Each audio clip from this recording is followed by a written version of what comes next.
مسند احمد میں ہے کہ رسول اللہ صلی اللہ علیہ وسلم فرماتے ہیں کہ حضرت داؤد علیہ السلام بہت ہی غیرت مند تھے۔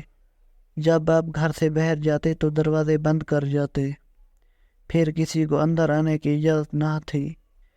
ایک مرتبہ آپ معمول کے مطابق باہر تشریف لے گئے۔ تھوڑی دیر بعد ایک بیوی صاحبہ کی نظر اٹھی تو دیکھا کہ گھر کے بیچوں بیچ ایک صاحب کھڑے ہیں۔ آپ حیران ہو گئیں اور دوسروں کو دکھایا۔ آپس میں سب کہنے لگی، یہ کہاں سے آ گئے؟ دروازے بند ہیں، یہ داخل کیسے ہوئے؟ خدا کی قسم، حضرت داؤد علیہ السلام کے سامنے ہماری سخت رسوائی ہوگی۔ اتنے میں حضرت داؤد علیہ السلام بھی آ گئے۔ آپ علیہ السلام نے بھی انہیں کھڑا دیکھا اور دریافت فرمایا کہ تم کون ہو؟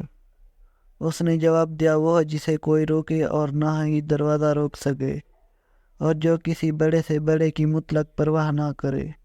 حضرت داؤد علیہ السلام سمجھ گئے اور فرمانے لگے، مرحبا مرحبا، آپ ملک الموت ہیں۔ اس وقت ملک الموت نے آپ کی روح قبض کی۔ ناظرین، اگر ویڈیو پسند آئی ہو تو اسے لائک کریں اور چینل کو لازمی سبسکرائب کر دیں۔ شکریہ۔